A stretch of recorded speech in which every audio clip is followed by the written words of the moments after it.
సమూయేలు రెండవ గ్రంథము 11వ అధ్యాయము 1-27 వచనములు. వసంతకాలమున రాజులు యుద్ధమునకు బయలుదేరు సమయమున దావీదు యోవాబును అతని వారిని ఇశ్రాయేలీయులనందరినీ పంపగా, వారు అమ్మోనీయులను సంహరించి రబ్బా పట్టణమును ముట్టడి వేసిరి. అయితే దావీదు యెరూషలేమునందు నిలిచెను. ఒకానొక దినమున ప్రొద్దుగుంకు వేళ దావీదు పడక మీద నుండి లేచి రాజనగరి మిద్దె మీద నడుచుచు పైనుండి చూచుచుండగా స్నానము చేయు ఒక స్త్రీ కనబడెను. ఆమె బహు సౌందర్యవతియైయుండుట చూచి దావీదు దాని సమాచారము తెలుసుకొనుటకై ఒక దూతను పంపెను. అతడు వచ్చి ఆమె ఏలీయాము కుమార్తెయు హిత్తీయుడగు ఉరియాకు భార్యయునైన బత్షెబ అని తెలియజేయగా, దావీదు దూతలచేత ఆమెను పిలవనంపెను. ఆమె అతని యొద్దకు రాగా అతడు ఆమెతో శయనించెను.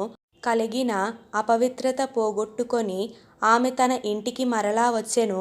ఆ స్త్రీ గర్భవతి అయి, నేను గర్భవతినైతినని దావీదునకు వర్తమానము పంపగా, దావీదు హిత్తీయుడగు ఉరియాను నా యొద్దకు పంపుమని దూత ద్వారా యోవాబునకు ఆజ్ఞ ఇచ్చెను. ఉరియా దావీదునొద్దకు రాగా దావీదు యోవాబు యోగక్షేమమును, జనుల యోగక్షేమమును, యుద్ధ సమాచారమును అడిగెను. తరువాత దావీదు ఇంటికి పోయి శ్రమ తీర్చుకొనుమని ఉరియాకు సెలవీయగా, ఉరియా రాజునగరిలో నుండి బయలువెళ్ళెను. అతని వెనుక రాజు ఫలాహారము అతని యొద్దకు పంపించెను గాని, ఉరియా తన ఇంటికి వెళ్ళక తన ఏలినవాని సేవకులతో కూడా రాజనగరి ద్వారమున పండుకొనెను. ఉరియా తన ఇంటికి పోలేదను మాట దావీదునకు వినబడినప్పుడు దావీదు ఉరియాను పిలిపించి, నీవు ప్రయాణము చేసి వచ్చితివి గదా, ఇంటికి వెళ్ళకపోతివేమని అడుగగా, ఉరియా మందసమును ఇశ్రాయేలు వారును యూదా వారును గుడారములలో నివసించుచుండగాను నా అధిపతియగు యోవాబును నా ఏలినవాడవగు నీ సేవకులును బయట దండులో నుండగాను భోజన పానములు చేయుటకును నా భార్య యొద్ద పారుండుటకును నేను ఇంటికి పోదునా? నీ తోడు నీ ప్రాణము తోడు నేనలాగు చేయువాడను కానని దావీదుతో అనెను. దావీదు, నేడును నీవిక్కడ నుండుము, రేపు నీకు సెలవిత్తునని ఉరియాతో అనగా, ఉరియా నాడును మరునాడును యెరూషలేములో నిలిచెను. అంతలో దావీదు అతనిని భోజనమునకు పిలిపించెను. అతడు బాగుగా తిని త్రాగిన తరువాత దావీదు అతన్ని మత్తునిగా చేసెను. సాయంత్రమున అతడు బయలువెళ్ళి తన ఇంటికి పోక తన ఏలినవాని సేవకుల మధ్య పడక మీద పండుకొనెను. ఉదయమున దావీదు యుద్ధము మోపగా జరుగుచున్న చోట ఉరియాను ముందు పెట్టి అతడు కొట్టబడి హతమగునట్లు నీవు అతని యొద్ద నుండి వెళ్ళిపొమ్మని యోవాబునకు ఉత్తరము వ్రాయించి ఉరియా చేత పంపించెను. యోవాబు పట్టణమును ముట్టడి వేయుచుండగా ధైర్యవంతులుండు స్థలమును గుర్తించి ఆ స్థలమునకు ఉరియాను పంపెను. ఆ పట్టణపు వారు బయలుదేరి యోవాబుతో యుద్ధమునకు రాగా, దావీదు సేవకులలో కొందరు కూలిరి. హిత్తీయుడగు ఉరియాయును హతమాయెను. కాబట్టి యోవాబు యుద్ధ సమాచారమంతయు దావీదునొద్దకు పంపి దూతతో ఇట్లనెను, యుద్ధ సమాచారము నీవు రాజుతో చెప్పి చాలించిన తరువాత రాజు కోపము తెచ్చుకొని యుద్ధము చేయునప్పుడు మీరెందుకు పట్టణము దగ్గరకు పోతిరి?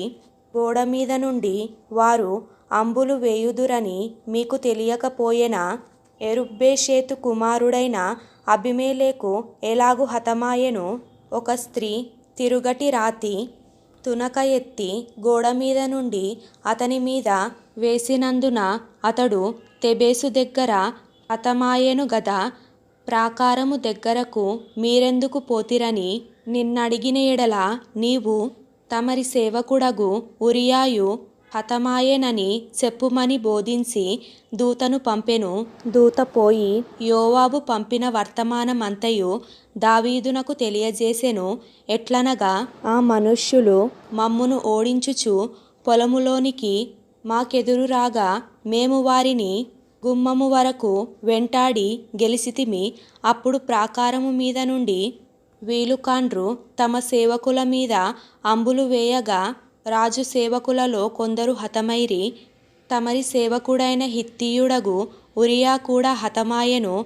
అందుకు దావీదు, నీవు యోవాబుతో ఈ మాట చెప్పుము, ఆ సంగతిని బట్టి నీవు చింతపడకుము. ఖడ్గము ఒకప్పుడు ఒకని మీదను ఒకప్పుడు మరియొకని మీదను పడుట కద్దు. పట్టణము మీద యుద్ధము మరి బలముగా జరిపి దానిని పడగొట్టుమని చెప్పి నీవు యోవాబును ధైర్యపరచి చెప్పుమని ఆ దూతకు ఆజ్ఞ ఇచ్చి పంపెను.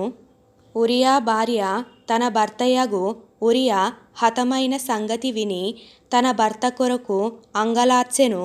అంగలార్పు కాలము తీరిన తరువాత దావీదు దూతలను పంపి ఆమెను తన నగరికి తెప్పించుకొనగా ఆమె అతనికి భార్యయయి అతనికొక కుమారుని కనెను. అయితే దావీదు చేసినది యెహోవా దృష్టికి దుష్కార్యముగా ఉండెను.